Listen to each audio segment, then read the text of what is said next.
Assalamualaikum warahmatullahi wabarakatuh.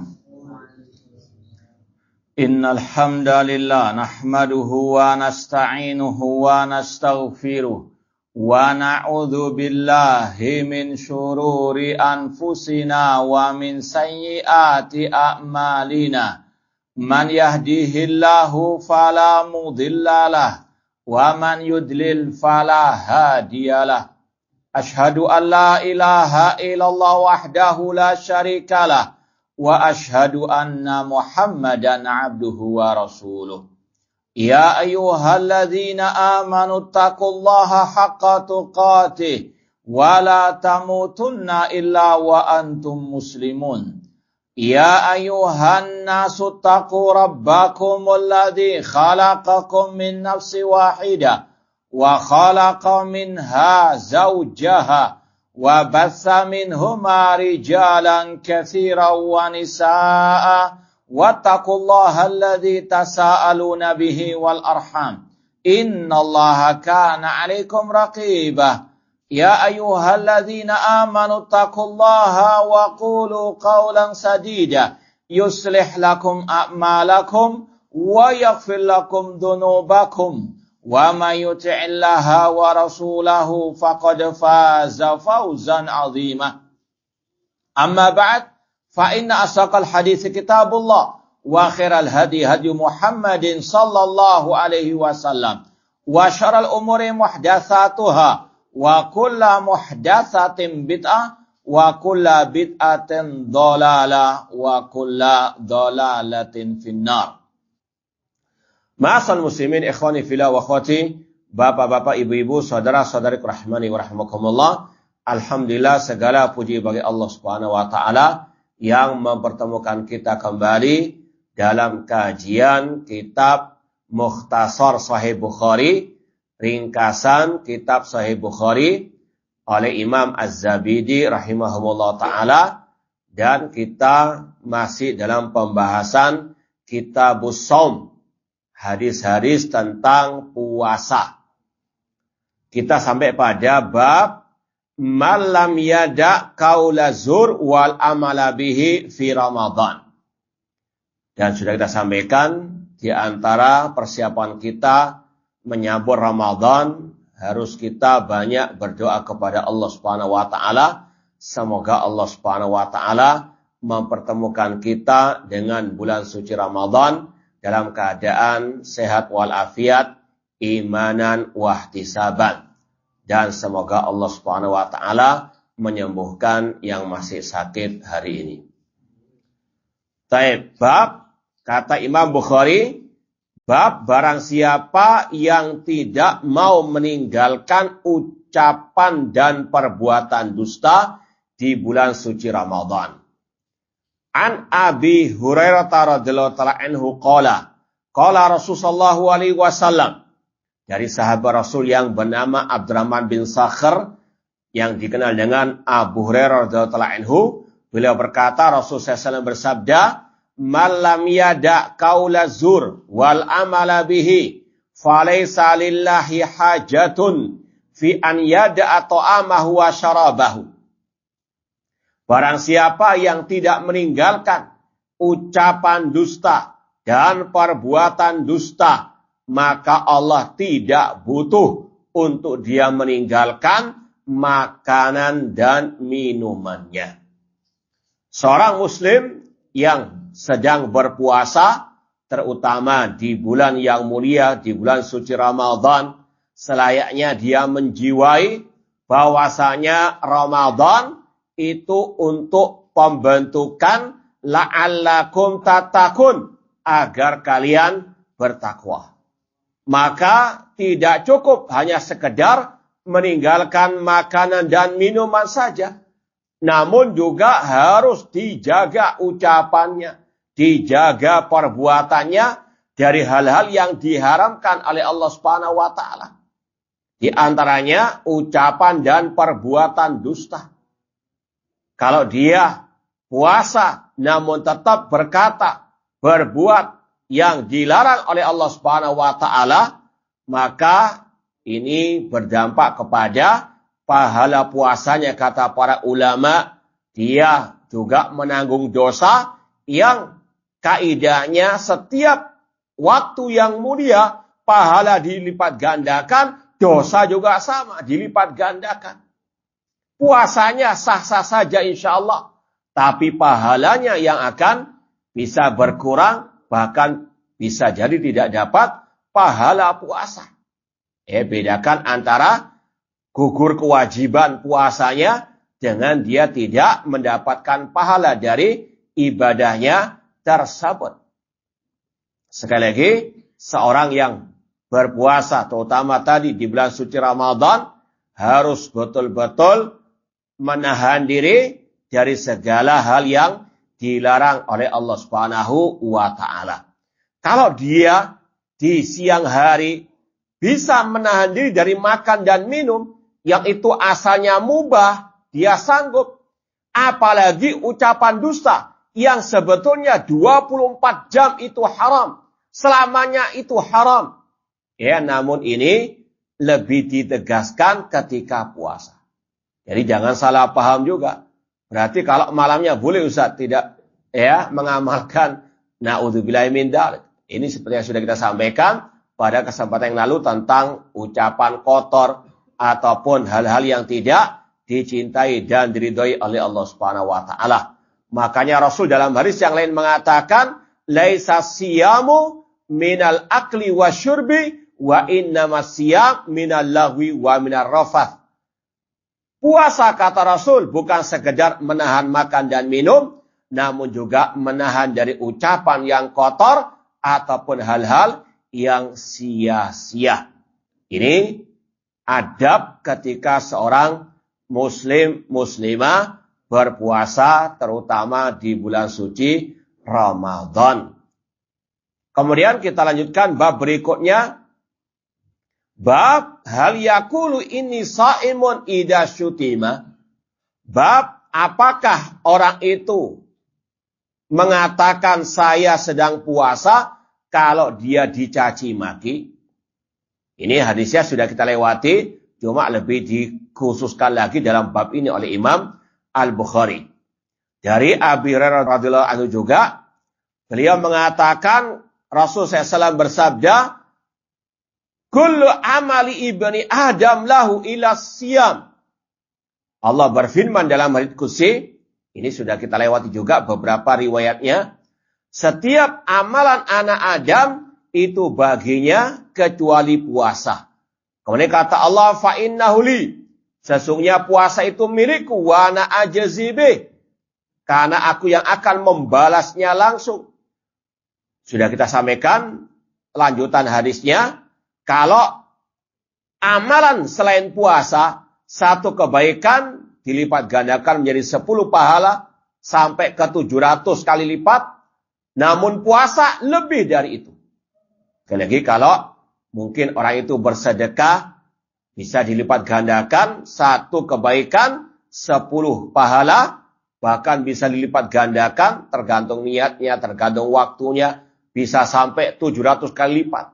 Kecuali puasa, kata Allah.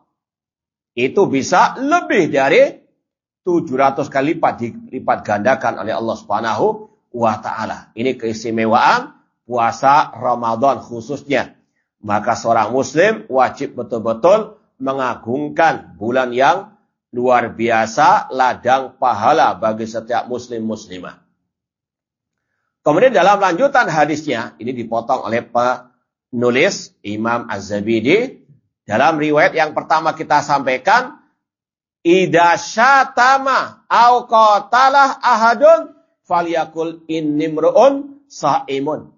Kata Rasul, apabila ada orang yang mencaci makinya atau mengajaknya berkelahi, bertengkar, maka dia selayaknya mengatakan, sesungguhnya aku sedang berpuasa. Dan sudah kita sampaikan, harus dikasih apa di sini? Titik, jangan dikasih apa? Koma. Jangan ngomong, jangan mengatakan nanti saja setelah buka puasa. Jangan. Ini sekali lagi menahan hawa nafsu untuk fokus betul-betul ibadah kepada Allah Subhanahu wa Ta'ala. Ya, kalau ada orang, apalagi di jalanan, na'udzubillah min dzalik, ya, sedikit, ya ada nggak berkenan, sudah caci maki, sudah kejar-kejaran. Maka sekali lagi ini untuk bulan puasa Ramadan sebagai latihan, untuk yang akan datang juga. Maka kalau ada yang tadi di jalanan serempetan atau apapun lah, yang intinya mengajak untuk bertengkar, ya kalau istilah orang kita yang waras, ngalah sudah. Nah, ini prinsip ketika orang itu berpuasa, ada yang mengajaknya bertengkar atau mencaci makinya, kata Rasul, aku orang yang sedang berpuasa, ya tidak mau melakukan hal-hal yang tidak ada faedahnya atau bahkan yang bermudarat. Kemudian dalam lanjutan hadisnya dikatakan lisaim farhatan yafrahuhuma. Orang yang berpuasa memiliki dua kegembiraan. Kata Rasul, idza aftara fariha. Jika dia berbuka puasa, dia bergembira. Ya, luar biasa. 1 jam itu sudah rasa ada apa? Ya, kenikmatan yang luar biasa meskipun hanya apa? Mencium bau masakan dari dapur. Lihat makanan sudah luar biasa meskipun tetap tidak boleh berlebih-lebihan.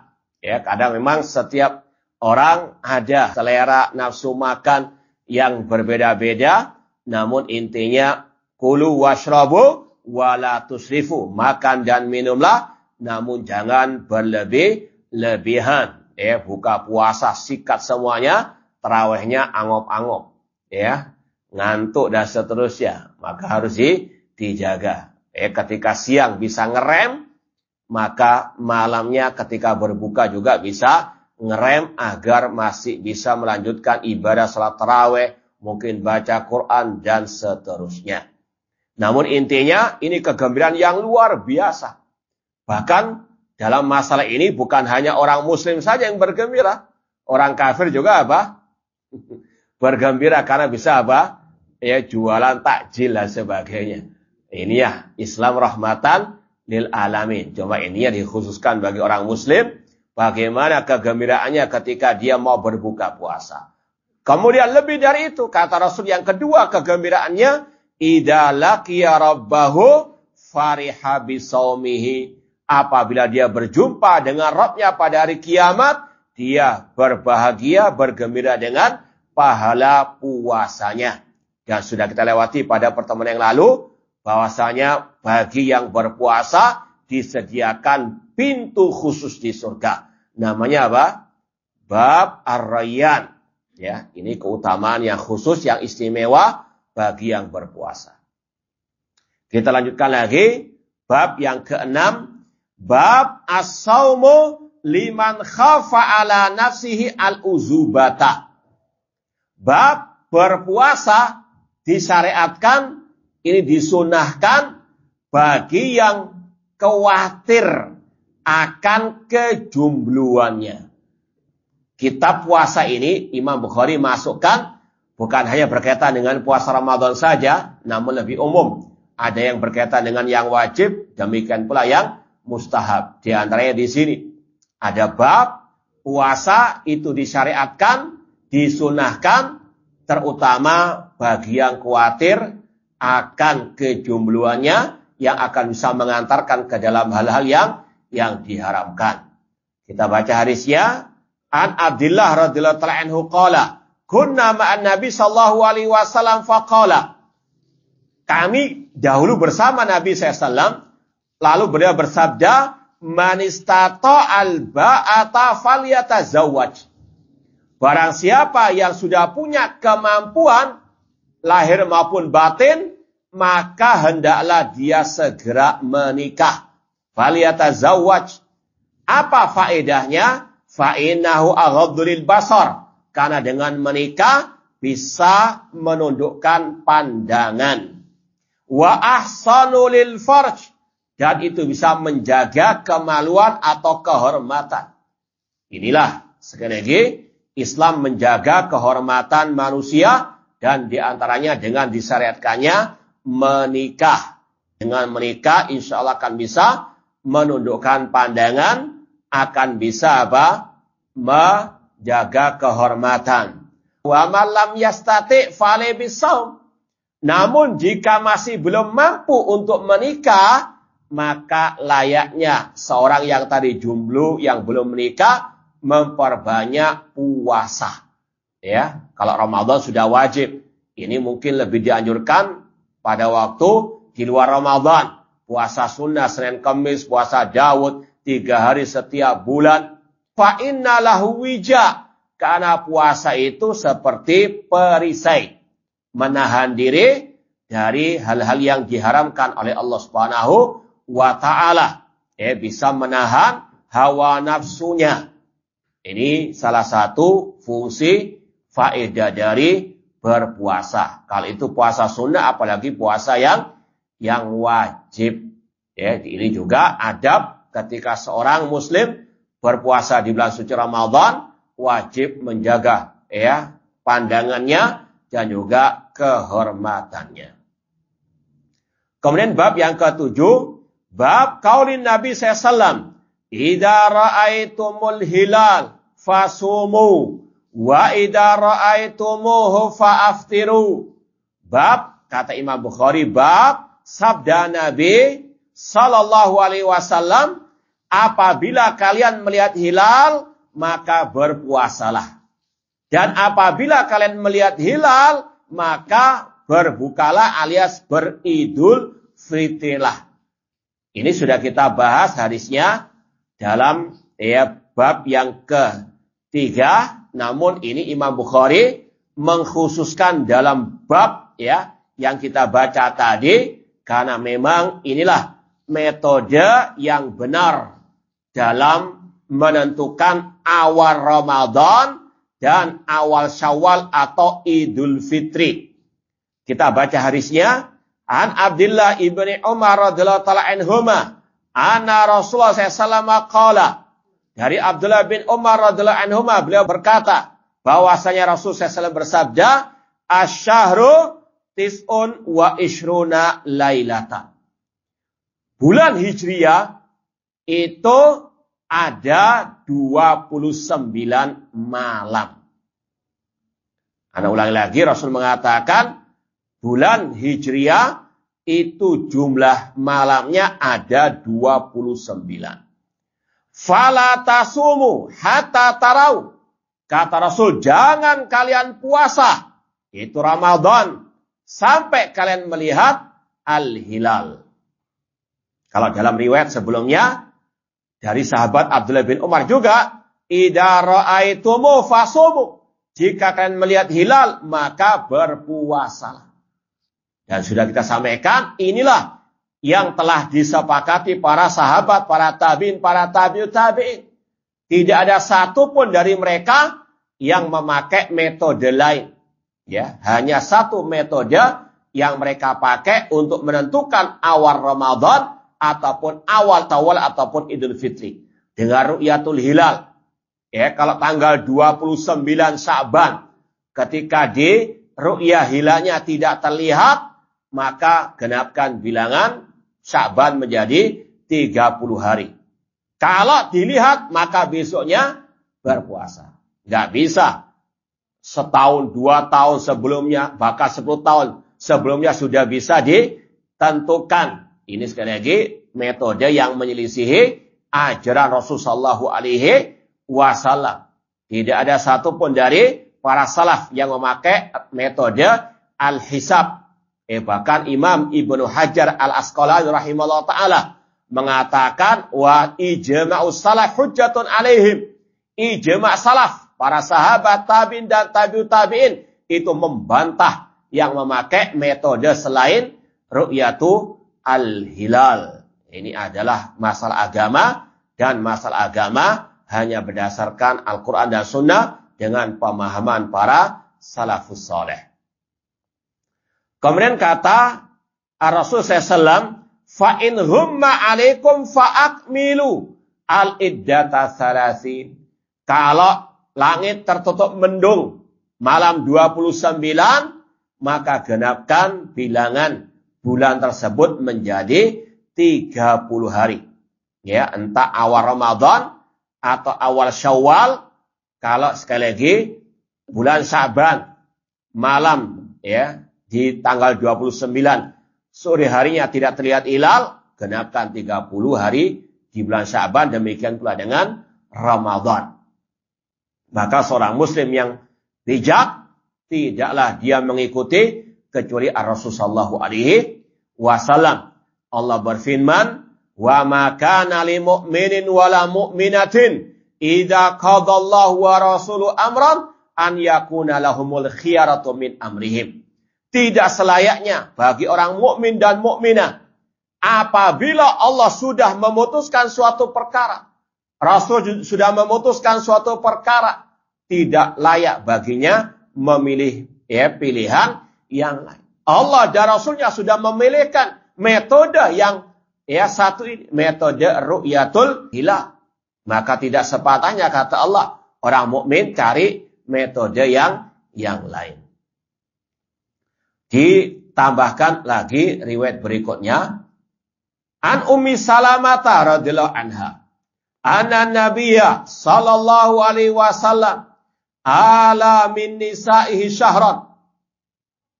Kata Ummi Salamah radhiyallahu anha, istri Rasul SAW, bahwasanya Nabi dulu pernah bersumpah tidak mau menggauli istri beliau selama sebulan. Falama madhatis atun wa ishruna yauman ghada awraha. Namun ketika sudah lewat 29 hari, Rasul pun masuk kepada istri beliau. Fakiralahu innaka halafta alla tadkhul syahran. Dikatakan kepada Rasul, bukankah engkau telah bersumpah tidak menggaulinya, tidak menemuinya, bermuamalah dengannya sampai 1 bulan lamanya. Maka Rasul mengatakan, inna syahra yakunu tis'atan wa ishrina yauman. Kata Rasul, 1 bulan Hijriah itu terkadang bisa cuma 29 hari saja. Ini sekedar penambahan dalam bulan Hijriah. Bahwasanya bulan Hijriah itu kalau enggak 29 hari, ya 30 hari. Beda dengan bulan Masehi. Seperti sekarang ini, bulan Februari maksimal berapa? Cuma 28. Ini berbeda dengan bulan Hijriah. Intinya tadi, bulan Hijriah, Sya'ban, sekali lagi, kalau sudah sampai tanggal 29, maka diru'yah hilal. Kalau terlihat, maka besok puasa. Kalau tidak, maka lusa baru berpuasa. Dan sudah kita sampaikan, ini pun melalui nanti sidang isbat. Ketentuan dari pemerintah kaum muslimin. Jangan asal apa? Ru'yatul hilal sendiri. Kemudian apa? Nentukan sendiri. Ya, bahkan yang lebih parah tahun kemarin, ada langsung telepon kepada Allah Subhanahu wa taala. Ya, semoga enggak terjadi lagi. Ya, namun inilah fenomena fakta di negeri kita yang penuh dengan naudzubillahi min dzalik. Ya, semoga Allah memberikan kepada kaum muslimin taufik hidayah untuk ittiba kepada sunnah Rasulullah sallallahu alaihi wasallam. Lanjut bab berikutnya, bab syahra idin la yang kusoni. Bab 2 bulan yang ada hari rayanya itu tidak berkurang. An Abi Bakrah radhiyallahu anhu, anin Nabi sallallahu qala, syahrani la yang kusoni, syahra idin Ramadan wa Dzulhijjah. Kata Rasul SAW, 2 bulan yang tidak berkurang, yaitu bulan yang ada Idul Fitrinya dan yang ada Idul Adhanya. Yaitu tadi maksudnya bulan Hijriah cuma ada 2 pilihan antara 29 atau apa? 30. Dan ini tadi sesuai dengan ru'yatu al-hilal. Kemudian tadi ikut penetapan pemerintah kaum muslimin, bukan ikut swasta. Paham ya? Ini sekali lagi sebagaimana riwayat Abdullah bin Umar radhiyallahu anhuma dari Sunan Abi Dawud. Dari Abdullah bin Umar radhiyallahu anhuma, kata beliau, tara'an nasu al-hilala. Manusia mengklaim melihat hilal. Fa akhbartu Nabi sallallahu alaihi wasallam anni ra'aituhu. Tapi aku langsung mengabarkan kepada Rasul, aku melihat hilal. Fasoma, beliau pun berpuasa. Wa amaron nasa bisyamihi. Dan beliau pun memerintahkan manusia untuk berpuasa. Ini sunnahnya Rasul, sunnahnya para sahabat Ar-Rasul SAW. Yang Rasul katakan, alaikum bisunnati wa sunnatil khulafa ar-rasyidin. Kemudian juga yang perlu kita sampaikan, dalam Sahih Muslim, Sunan Tirmidzi, itu ada bab maja'a anna likulli ahli baladin ru'yatahum. Setiap negeri itu punya ru'yah masing-masing. Saudi Arabia ada ru'yahnya. Ya, mungkin Mesir. Maka negeri kita ketika sudah menetapkan ru'yahnya, tidak perlu kita ikut yang di timur tengah sana. Sebagaimana dalam riwayat Kureb dalam Sahih Muslim. Ada seorang yang bernama Kureb. Beliau pergi ke negeri Asyam. Kemudian melihat hilal Ramadan malam Jumat. Beliau pun berpuasa bersama penduduk negeri Syam. Negeri Syam ya, Palestina, Yordania, Suria, Libanon. Itu dulunya satu wilayah namanya wilayah Syam. Di bawah kepemimpinan Muawiyah dahulu. Ketika itu Kureb dan penduduk negeri Syam puasa ketika melihat hilal malam Jumat. Kemudian di akhir Ramadan, seorang yang bernama Kureb ini pergi ke kota Madinah. Bertemulah dengan sahabat Rasul yang bernama Abdullah bin Abbas radhiyallahu anhu. Kemudian mereka berdialog. Kata Abdullah bin Abbas, kapan kalian di negeri Syam melihat hilal? Kata Kureb, malam Jumat. Kata Abdullah bin Abbas, adapun kami penduduk kota Madinah melihat hilal malam Sabtu. Kata Abdullah bin Abbas, maka kami akan terus puasa sesuai dengan ru'yah kami sampai ya sempurna 30 hari atau kami melihat hilal. Kata Kureb, kenapa kau nggak mengikuti ru'yahnya penduduk negeri Syam? Ru'yahnya Muawiyah. Kata Abdullah bin Abbas, hakadza amarona Rasulullah SAW. Inilah yang diajarkan oleh Rasulullah SAW. Maksudnya setiap negeri punya wewenang hak ru'yah hilal masing-masing. Yang di Indonesia nggak usah ikut ru'yah di timur tengah sana. Ikut ru'yah negeri masing-masing. Ini kata Abdullah bin Abbas, hadisnya dalam Sahih Muslim. Kita tambahkan lagi hadisnya. Bab qaulin Nabi SAW, la naktub wa la nahsubu. Bab sabda Nabi, kami tidak bisa menulis, tidak bisa menghitung. Kata para ulama, ini maksudnya secara umum, kebanyakan orang-orang Arab di zaman Nabi dahulu, mereka buta huruf. Ya. Meskipun ada yang sudah bisa menulis, bisa menghisab, ya, dan seterusnya. Dari Abdullah bin Umar radhiyallahu anhuma, ani Nabi sallallahu alaihi wasallam inna ummatun ummiyah. Kata Rasul, kami adalah umat yang buta huruf. La naktub wa la nahsub. Kami tidak bisa menulis, kami tidak bisa pula menghitung. Asyaru hakada wa hakada, yakni marra tis'a wa isrin wa marra thalathin. Kata Rasul, bulan itu bilangannya ada ini dan itu.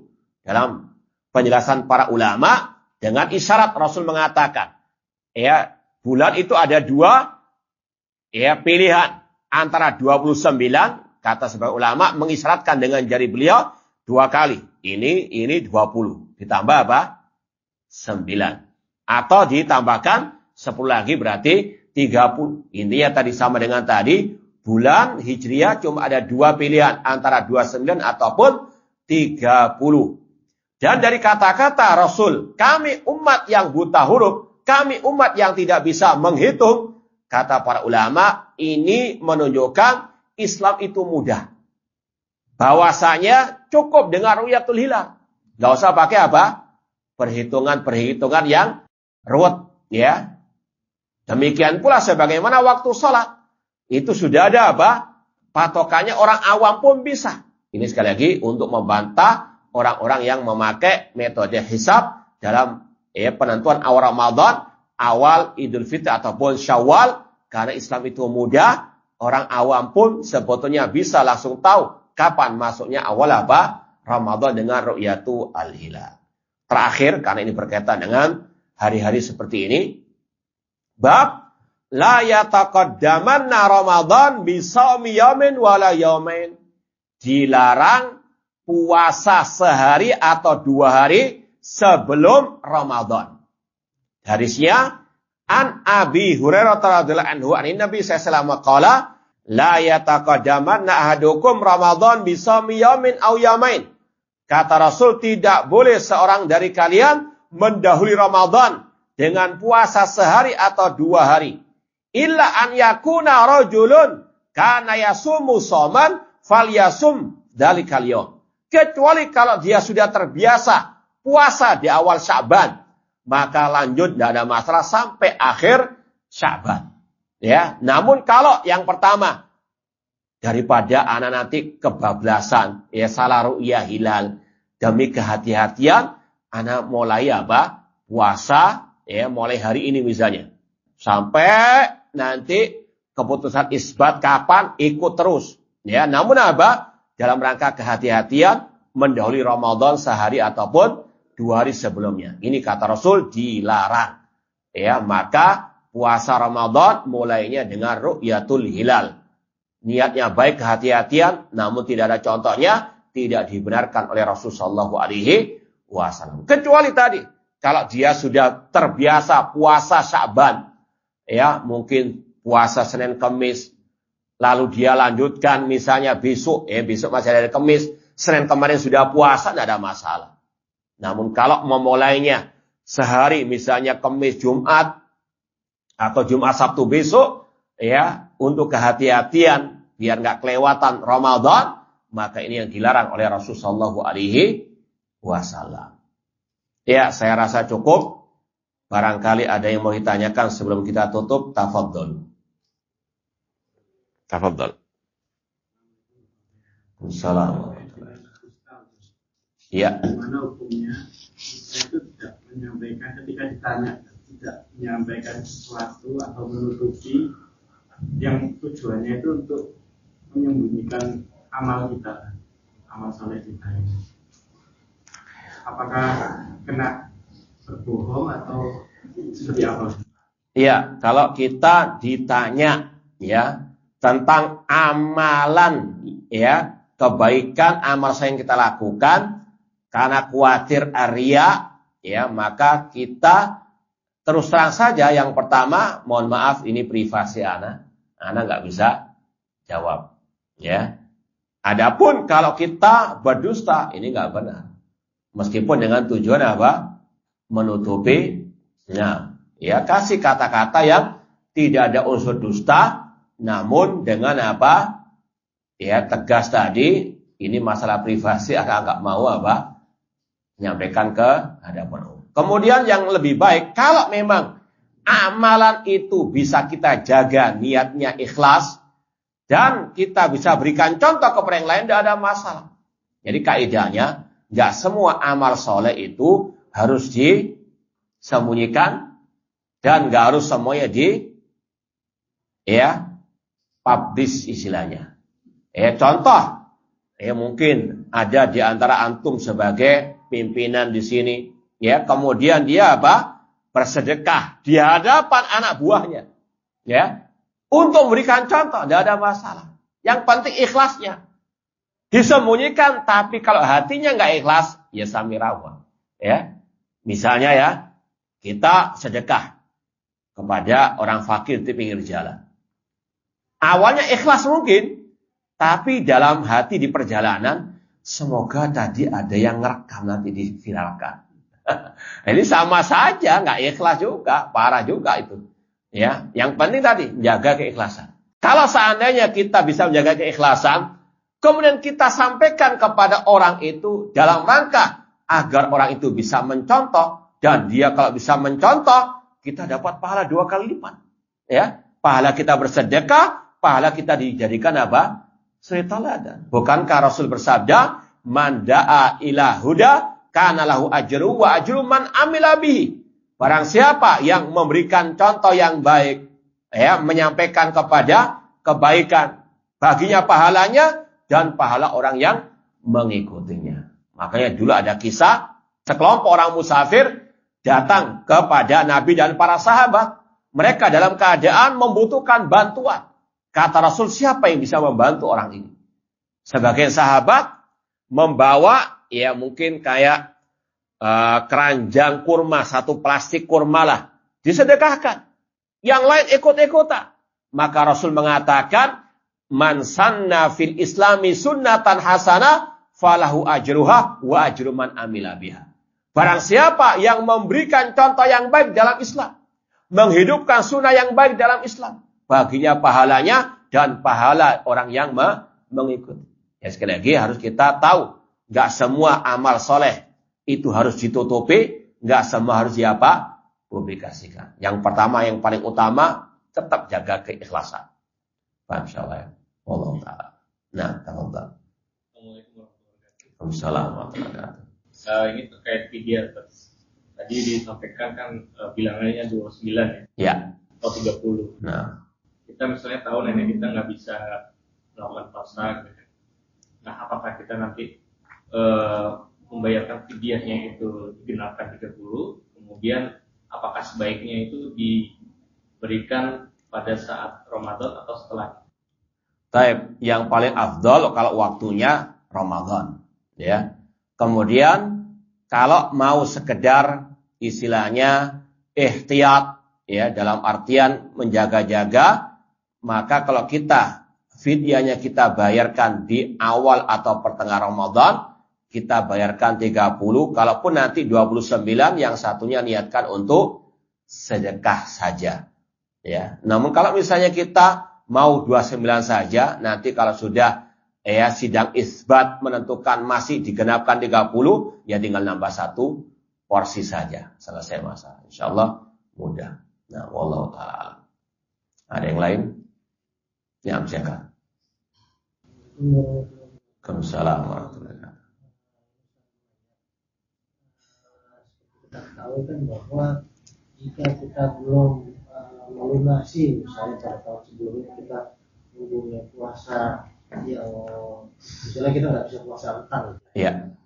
Kemudian ternyata kita ini lupa Ustaz, sampai tahun depan ini berarti kan kita membayar fidyah Ustaz. Kalau mampu berpuasa, ya ganti puasa.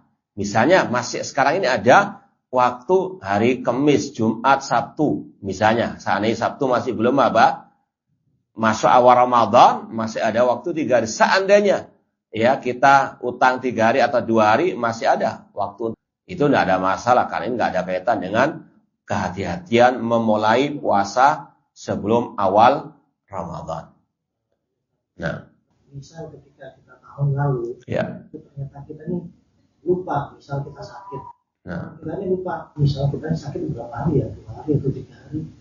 Nah, ketika kita akan membayar mungkin dengan berpuasa atau dengan fidyah itu seperti apa Ustaz?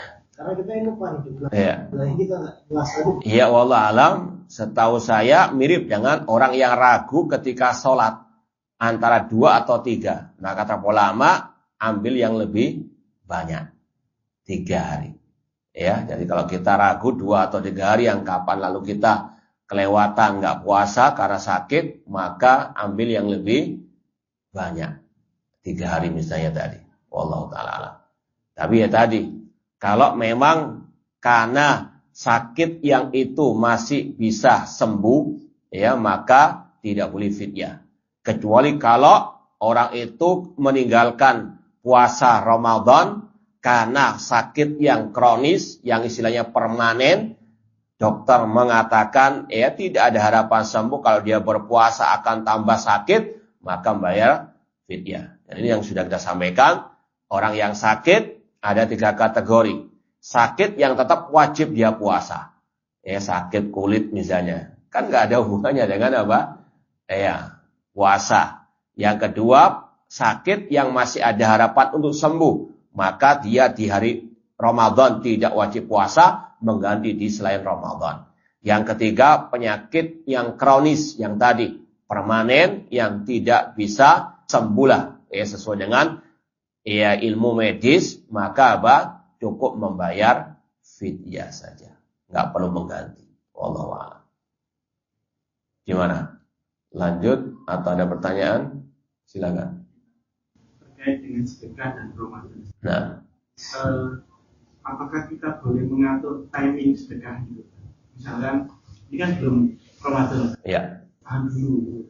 Nanti kalau sudah Ramadan baru dikeluarkan gitu. Atau kita boleh mengeluarkan sekarang tapi diniatkannya itu nanti eksekusinya Ramadan gitu. Maksudnya sudah ditransfer atau dikeluarkan nanti akan dieksekusi Ramadan. Ini sebaiknya seperti apa? Iya, yang pertama kita perinci dulu itu sedekah apa dulu? Sedekah yang wajib atau yang mustahab? Kalau sedekah yang mustahab, ya maka memang lebih afdal di bulan suci Ramadan. Ya, tapi kalau itu sedekah yang wajib, ya kalau agak jauh, ya contoh misalnya orang itu wajib bayar zakat di awal mungkin Sya'ban atau bahkan Rajab, 2 bulan sebelum Ramadan. Wah, anak tunda saja untuk mendapatkan pahala Ramadan, maka tidak boleh, karena ini menunda hak fakir miskin, dolim dia. Kalau itu apa? Menunda, ya sekali lagi kalau ini kewajiban jangan, apalagi juga ada tetangga atau ada saudara yang dalam kondisi kritis, antum tunda sedekah untuk mereka, kasihan juga. Jadi lihat sikonya. Namun secara asal, hukum asal dibolehkan kata ulama, ya sedekah di bulan suci Ramadan itu yang memang utama pahalanya atau dilipat gandakan pahalanya insyaallah taala. Nah, pada saat kita keluarkan panitia atau pada saat panitia mengeksekusi itu. Insya Allah kalau kita niatkan ini nanti eksekusinya di Ramadan, innamal a'malu bin niat. Insya Allah dapat pahala Ramadan juga. Misalnya kita transfer ya, ini ke masjid di luar pulau misalnya, ya kita tahu ini untuk iftar, tentunya dibuat Ramadan. Insya Allah pahalanya dapat pahala Ramadan. Karena innamal a'malu bin niat. Karena kita meskipun transfernya sekarang, tapi kan nanti digunakan di Ramadan. Dan kita memang niatnya ini untuk berbuka puasa. Buka puasa di Ramadan. Insya Allah dapat pahala, tidak ada masalah. Nah, Allah Ta'ala alam. Ada yang lain atau cukup? Silakan. Yang afdolnya zakat fitri itu di tempat kita domisili atau tempat kita menjelang Idul Fitri? Iya, kalau Idul Fitri waktunya kalau antum tanya, sebagian mengatakan 2 hari sebelum Idul Fitri itu sudah boleh dikeluarkan. Meskipun yang paling afdal waktunya di pagi hari, ya ketika mau sholat Idul Fitri. Ya, cuma tadi lihat kondisi, kalau sanggup, yang afdal, kalau enggak ya sudah malam Idul Fitri keluarkan, ya atau mungkin sehari sebelumnya. Adapun di mana tempat zakatul fitri ya lebih baik ya orang-orang yang sekitar kita. Bahkan mungkin yang lebih afdal lagi kalau ada saudara kita yang ya berhak mendapatkan zakat fitri tersebut, atau paling tidak tetangga kanan kiri kita yang mungkin lebih membutuhkan zakat fitri tersebut, itu yang lebih afdal. Adapun di tempat yang lain juga sah-sah saja. Cuma kalau tanya afdal, ini karib kerabat ataupun tetangga ya dengan kita. Wallahu ta'ala. Ya, ana rasa cukup pas jam 1. Ya, kurang lebihnya mohon maaf. Wa jazakumullah khairan. Aqulu qouli hadza wa akhiru da'wana anil hamdulillahi rabbil alamin. Wassalamualaikum warahmatullahi wabarakatuh.